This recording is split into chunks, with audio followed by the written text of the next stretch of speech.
My son said, "You're a burden we can't bear anymore," and walked away. My eyes followed him, my voice low. "You'll come back begging for what you've thrown away."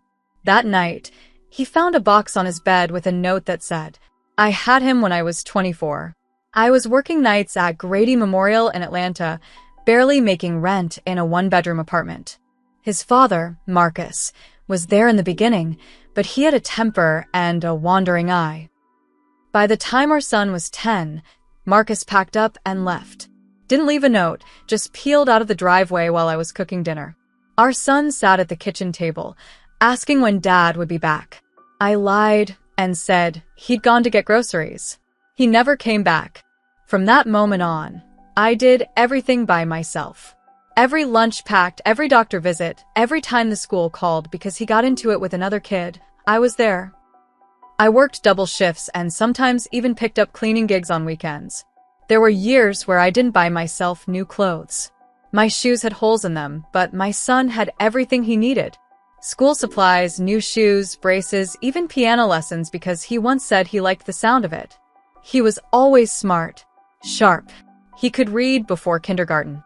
He loved books, took apart radios, and asked questions no one could answer. I pushed him. I told him he could be anything.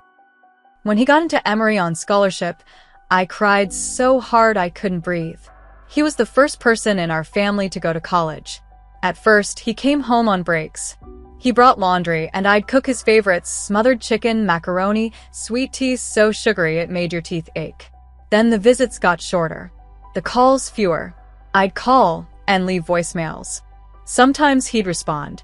Other times, nothing. Then came Candace. He brought her to my place once. She looked around like it was a museum of sadness. She had that polished look, blonde hair in a tight bun, expensive bag hanging off her arm, not a wrinkle in sight. She smiled at me, but it didn't reach her eyes.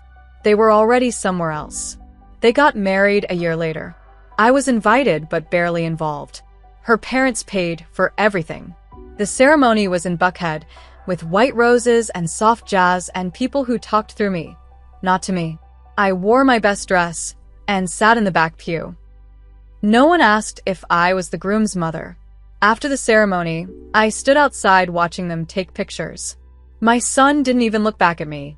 They never came to visit after that. When I called, Candace answered more often than he did. Her voice was clipped, always saying he's busy or now's not a good time. I started writing letters. I don't know if he ever read them. I got older. Time passed. My knees started giving out. Hands stiff in the morning. I didn't tell him I was struggling. I didn't want to worry him. Then I fell in the parking lot of my apartment and broke my wrist. The ER asked for my emergency contact, and I gave them his number. He showed up, but it wasn't him anymore. He wore a nice suit. His face looked harder, colder. He looked at me like I was just another patient to discharge. When they asked where I'd be staying to recover, I looked at him. He hesitated. Then he said I could come to their place. Just for a while, he added. Their house was big. Too big. Everything white and clean and quiet. Candace showed me to the guest room. She smiled, but it felt like a performance. No wodems. I stayed quiet. I cooked when I could, tried not to get in the way. But I could feel it. I was an inconvenience. A reminder of something they wanted to forget. I overheard them arguing behind closed doors. I didn't mean to, but the walls were thin. I heard my name. Words like dependent, liability, draining. Then one morning I made coffee. My son came downstairs, sat across from me, and said, clear and sharp, "You're a burden we can't bear anymore." I stared at him, wondering if this was the same boy I used to rock to sleep during thunderstorms. The same boy I held when he cried after Marcus left. The one I gave my entire life to. My voice was steady, though my chest burned. "You'll come back begging for what you've thrown away," I said. He didn't flinch, just stood and left the room. That night, while they were out at some dinner, I packed my bags. I didn't cry. I didn't write a long letter. I just left a box on his bed. Inside it, I put the Silver Street Christopher pendant he wore every day as a child. I gave it to him when he started middle school to keep him safe. The unopened letter his father wrote before disappearing. I'd kept it all those years, thinking maybe he'd want it one day. The $4,217 hospital bill from his appendix surgery when he was 16. The one I paid for by cashing out my retirement. On top, I left a note. "This is all I have left of you. Maybe one day you'll remember what it cost me to keep you standing." Then I left. But I didn't go home. I didn't go back to that apartment. I went somewhere else. Somewhere quiet. And I started thinking. Because some debts aren't money. Some debts are paid in loss, in silence, in absence. And some, one day, come due. After I left their house, I stayed in a cheap motel off I-285 for a few nights. I didn't have much. Just a small suitcase, my purse, and a copy of the lease termination notice I'd been too ashamed to tell anyone about. I had about $700 in my account after paying off the last of my medical bills. Not enough for rent in Atlanta. Not enough for anything, really. I called my old friend Lorraine, a retired school teacher who lived in Macon. She and I hadn't talked much in recent years, but she picked up on the second ring. She didn't ask a lot of questions, just told me to come stay with her until I figured things out. So I went. I stayed in her spare room and helped around the house. I did the grocery shopping, the laundry, even started cooking again. She never pushed me to talk, but one night over dinner, I told her everything. About the fall, the hospital, how my son looked through me like I was a stranger. She didn't cry. She just put her hand on mine and said, "Some people forget who carried them when they couldn't stand." That sentence stayed with me. Weeks passed. I found a small part-time job at a thrift store just to keep busy. Every night, I replayed that moment, his voice calling me a burden. The way Candace didn't even look up from her phone. Then one afternoon, Lorraine handed me a manila envelope. It was from a lawyer. At first, I thought maybe it was something about the old hospital bills or my insurance. But it was worse. My son had started the process of declaring me legally incapacitated. He'd submitted medical claims, cited the wrist injury, and stated in a written affidavit that I suffered from cognitive decline and emotional instability. He claimed I was refusing care and was a danger to myself. He wanted power of attorney over my health, my finances, everything. I almost dropped the envelope. I hadn't spoken to him in weeks. Not a word since I walked out that night. Now he was trying to take over my life? Lorraine saw my face go pale. I handed her the papers, and she read them. She said one word, "Candace." I knew she was right. This wasn't just him. She was behind this, trying to erase me legally, the same way she'd erased me from their home. They probably wanted to move me into some facility, sell off whatever little I owned, and make sure I never appeared at any future family gathering. But I wasn't gone yet, and I wasn't going to be erased quietly. I found a legal aid office the next morning and got in line before they opened. After a 2-hour wait, a paralegal named Byron sat down with me. He listened, really listened.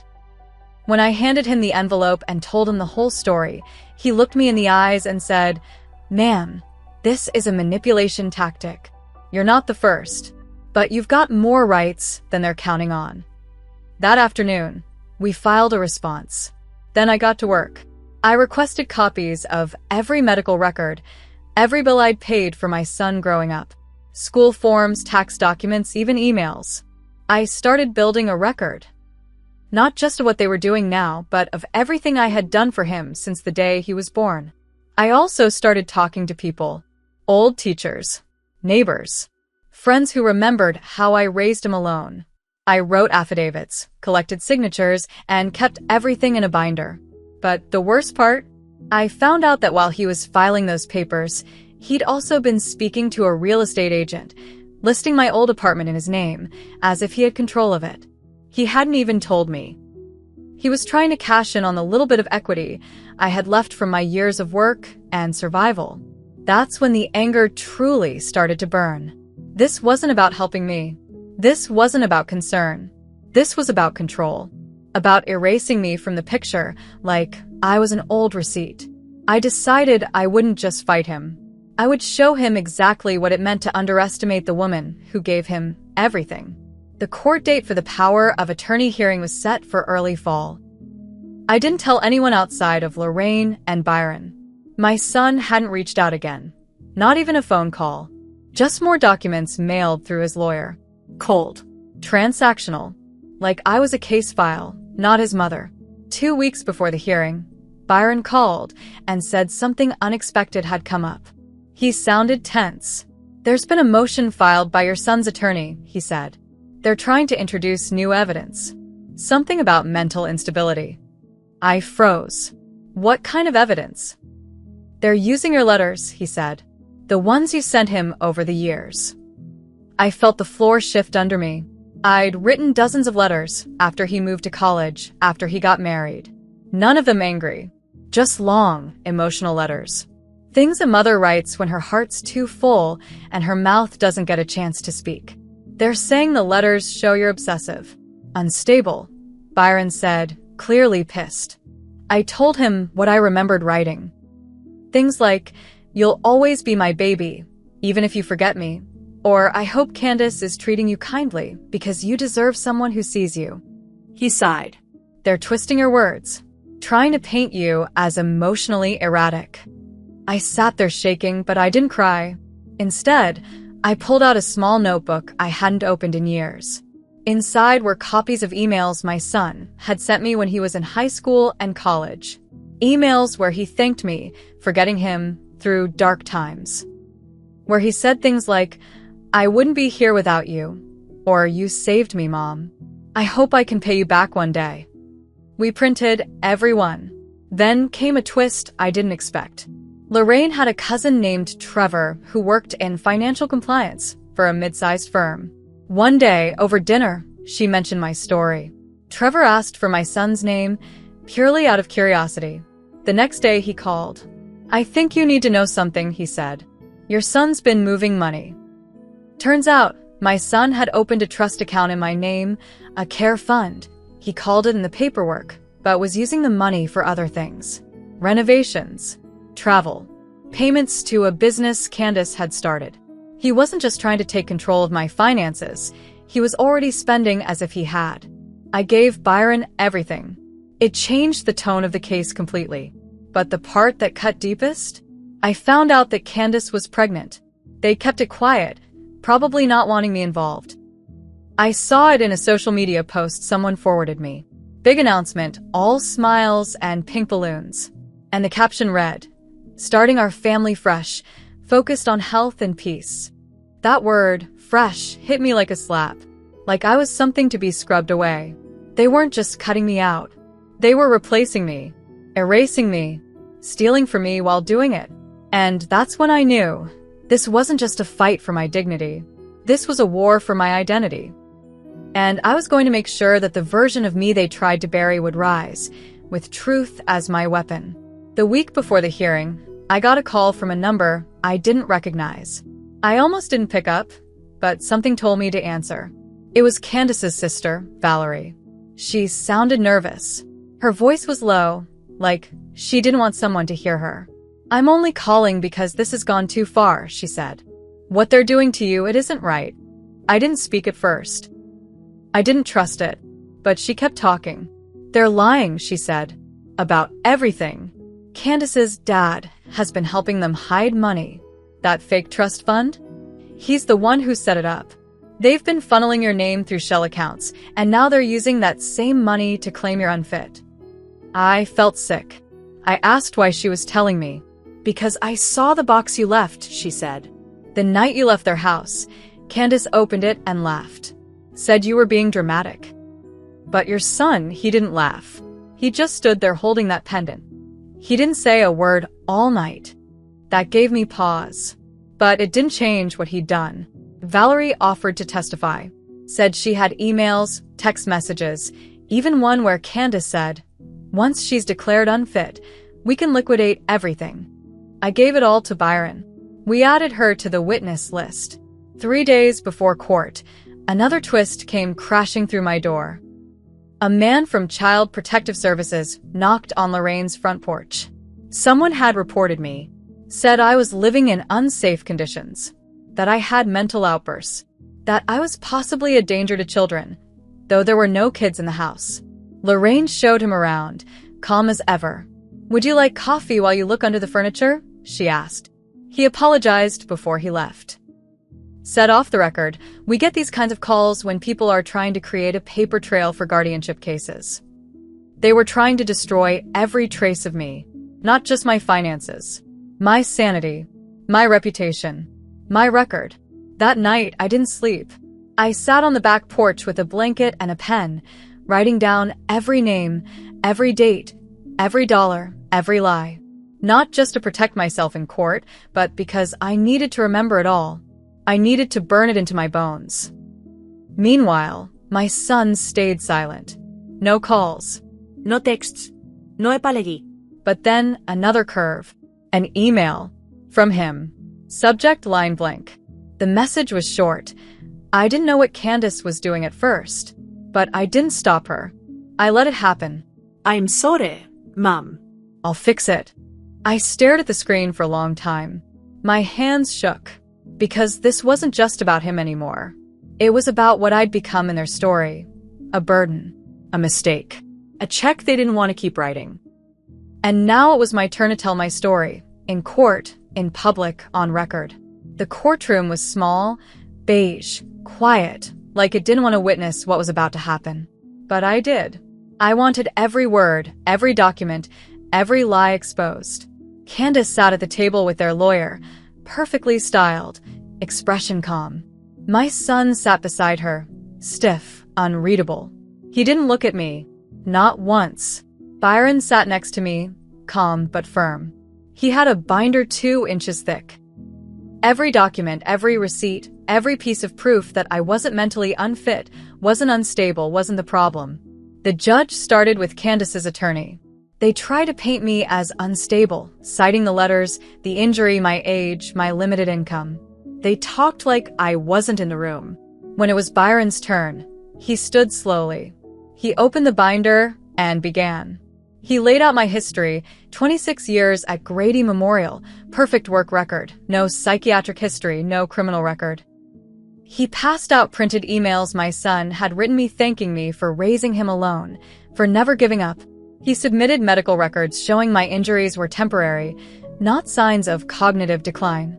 Then he brought out the big ones. The financial records Trevor found, proof my name had been used in fraudulent accounts. A copy of the trust document Candace's father created, with my name forged. And then Valerie took the stand. She spoke clearly, looked the judge in the eye, and said, "Candace and her father planned this. My sister wanted to take control of her mother-in-law's finances and her husband. She looked at my son. Let it happen." It was the first time he dropped his head. The courtroom was dead silent. The judge asked if I had anything to say. I stood. My knees ached, but I stood straight. I didn't cry. I didn't raise my voice. I said, "I raised my son alone since he was 10. I gave up everything so he could stand tall. And now he wants to put me away like an old coat in the attic. But I'm not broken, and I will not be erased." The judge ruled immediately. Motion for guardianship denied. The court ordered an audit of all trust accounts and referred the financial documents to the State Fraud Division. Candace's father was subpoenaed. A full investigation into the trust began within days. My son didn't speak to me as he left the courtroom.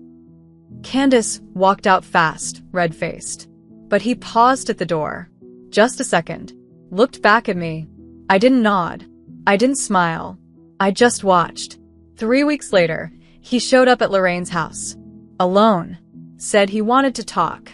I let him speak. He cried. He said he was sorry. That he was scared of losing Candace. Scared of what standing up to her would cost him. That he remembered the box I left on his bed, and it broke something in him. I told him something simple. You didn't just let it happen. You signed your name to it. He asked if there was any way to fix it. I said, not today. Maybe not ever. You'll have to carry that. Then I closed the door. Candace was charged later that month with financial fraud. Her father too. She took a plea deal to avoid prison but lost her license to run her business. They paid back every dollar. Publicly. Their names hit the news. The same social pages that used to post her baby showers and brunches now carried headlines like, "Atlanta couple under fraud investigation for exploiting elderly family member." She disappeared from the spotlight. As for me, I moved into a small, quiet apartment back in Decatur. Lorraine helped decorate. I went back to working a few shifts a week at the thrift store, just to keep busy. I volunteer at the hospital now, same one where I gave years of my life. Some nights, I still think about that moment, my son sitting across from me, saying I was a burden. But now I carry something stronger than pain.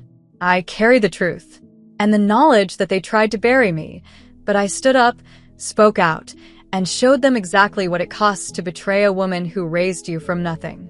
I didn't just survive them, I defeated them. And they will remember me, not as a burden, but as the consequence.